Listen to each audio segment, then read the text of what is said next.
গণতান্ত্রিকভাবে শাসিত দ্বীপ এবং সেমিকন্ডাক্টর পাওয়ার হাউস হিসেবে খ্যাত তাইওয়ানের প্রধান মিত্র যুক্তরাষ্ট্র। এই দ্বীপাঞ্চলটিকে নিজ ভূখণ্ডের অংশ হিসেবে দাবি করে আসছে চীন। তবে নিয়ন্ত্রণ না থাকায় বল প্রয়োগের মাধ্যমে তাইপেকে নিজ কবজায় নিতে মরিয়া বেইজিং। এর জন্য ২০২৭ সালের মধ্যে চীনা প্রেসিডেন্ট তার বাহিনীকে স্বশাসিত দ্বীপটিতে আক্রমণ চালাতে প্রস্তুতি নিয়ে রাখার নির্দেশও দিয়ে রেখেছেন বলে দাবি করে আসছেন মার্কিন গোয়েন্দারা। এমন উত্তপ্ত পরিস্থিতির মধ্যেই মার্কিন প্রেসিডেন্ট হিসেবে ডোনাল্ড ট্রাম্পের যাত্রা শুরু হলো, যিনি গত বছর অভিযোগ তুলেছিলেন যুক্তরাষ্ট্রের সেমিকন্ডাক্টর শিল্পের ১০০%ই চুরি করে নিয়ে গেছে তাইওয়ান। এছাড়াও মন্তব্য করেন, নিরাপত্তা সুরক্ষা নিশ্চিতের বিনিময়ে তাইওয়ানের উচিত যুক্তরাষ্ট্রকে অর্থ দেয়া। এমনকি তাইওয়ানকে তার প্রতিরক্ষা ব্যয় জিডিপির ১০% পর্যন্ত বাড়াতে বারবার আহ্বানও জানিয়ে আসছেন ট্রাম্প, যা বর্তমান বরাদ্দের চেয়ে ৪ গুণ বেশি।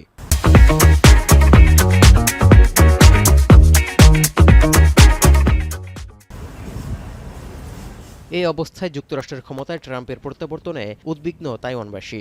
চীনা আক্রমণ ঠেকাতে ওয়াশিংটনের দেয়া পূর্ব প্রতিশ্রুতি বহাল থাকে কিনা তা নিয়েও বাড়ছে শঙ্কা। যদিও ট্রাম্প দায়িত্ব নেয়ার কয়েকদিন আগে বিচ্ছিন্ন দ্বীপটির একটি নৌঘাঁটিতে তাইওয়ানের সেনাদের প্রশিক্ষণ দিতে ২ বছরের চুক্তিতে স্বাক্ষর করে ওয়াশিংটন, কিন্তু এখনও খোলসা করা হয়নি চীনকে ঠেকাতে ঠিক কী পদক্ষেপ নেবে যুক্তরাষ্ট্র।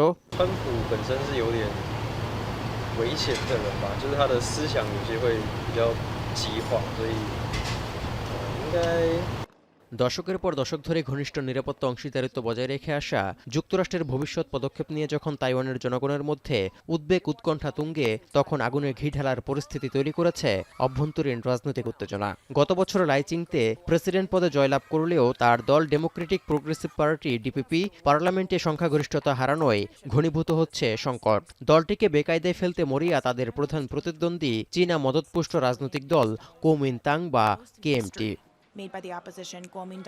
বর্তমানে প্রস্তাবিত ৬৫৫ কোটি মার্কিন ডলারের বাজেট থেকে অন্তত ৭% কাটছাঁট চাইছে বিরোধী রাজনৈতিক দল কুওমিন্টাং ও পিপলস পার্টি। এটি পাশ হলে জাতীয় নিরাপত্তা নিশ্চিতে তাইওয়ান বড় হুমকিতে পড়বে বলেও মনে করা হচ্ছে।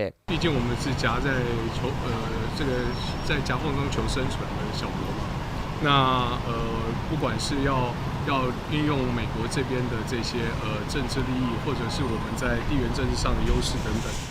মার্কিন অস্ত্রে সজ্জিত হওয়া সত্ত্বেও প্রতিরক্ষা খাতে তাইপের চেয়ে এগিয়ে আছে বেইজিং। বিশ্বের বৃহত্তম সেনাবাহিনী ছাড়াও এই খাতে তাইওয়ানের তুলনায় প্রায় ১১ গুণ বেশি ব্যয় করে চীন। তৌহিদুর রহমান, এখন বিশ্ব।